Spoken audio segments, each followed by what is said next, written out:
Shadows lengthen. As the sun dips below the horizon, shadows grow long and twist into monstrous shapes. A chill wind whispers through the trees, carrying with it the scent of decay and the promise of something sinister. Night has fallen, and with it comes the primal fear of the unknown, of the things that lurk just beyond the reach of the firelight. We gather around, huddled close, seeking comfort in numbers. Our hearts race as the storyteller begins, his voice low and steady, drawing us into a world of darkness and dread. For tonight, we will face our fears head-on. Tonight, we will delve into the realm of the supernatural. These are not stories for the faint of heart. They are tales of terror, of unspeakable horrors that lie hidden beneath the surface of our world. They are whispers in the dark, meant to send shivers down your spine and keep you awake long into the night. Are you brave enough to listen? To peer into the abyss and confront the creatures that dwell within? Then gather close, dear viewer, and let the terror begin. The Hitchhiker. The road stretched out before me, a ribbon of asphalt cutting through the desolate landscape. Rain lashed against the windshield, blurring my vision. A figure emerged from the downpour, thumb extended, seeking a ride. He was an old man, his face a roadmap of wrinkles. His eyes, though, held a strange intensity. I hesitated, a sense of unease settling in my gut, but the relentless rain pushed me to act. I pulled over. He spoke little, his voice a dry rasp.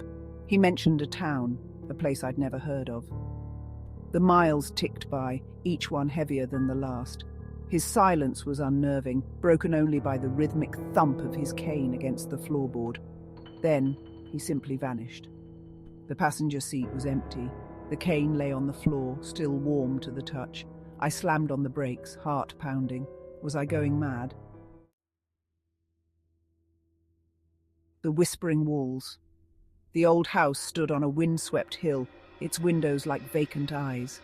Locals whispered of a darkness that clung to it, of lives claimed within its walls. I, a writer drawn to the macabre, rented it for the summer. My sanctuary, I thought. How wrong I was. The first night, the whispers started. Faint at first, like the rustling of leaves, they seemed to emanate from the very walls themselves. I tried to ignore them, to rationalize them away, but the sound burrowed into my mind. Days bled into nights, the whispers growing louder, more insistent. I felt a presence in the house, something cold and malevolent. It watched me, I knew it did. Sleep became impossible. One night, the whispers coalesced into a single word, hissed with chilling clarity. Leave! I didn't need to be told twice. I fled, abandoning my belongings. The house remained, a monument to whatever evil resided within. The ritual. Deep in the woods they gathered, a group of friends, seeking adventure, seeking escape. They stumbled upon a clearing, a circle of ancient stones bathed in moonlight. Curiosity, that dangerous siren, drew them in. One of them had a book, a collection of arcane lore, a ritual it described, to summon something else. Foolish, reckless, they decided to try it. Words were spoken, offerings made, the air thick with anticipation. The ground trembled.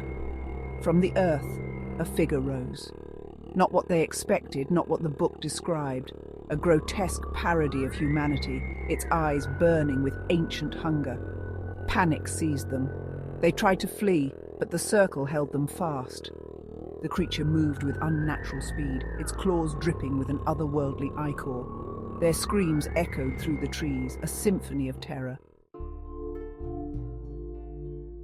A glimmer in the darkness. The fire crackles, embers glowing like malevolent eyes. The storyteller falls silent, his tale told. A heavy silence blankets the room. We draw breath, each of us shaken by the journey we've just taken. The shadows seem to press closer, the darkness outside more menacing. We are left to contemplate the horrors we've conjured, the chilling reminder that some things are best left undisturbed. But even in the darkest of nights, there is a glimmer of hope. For as long as we can share these stories, as long as we can give voice to our fears, the darkness cannot truly claim us.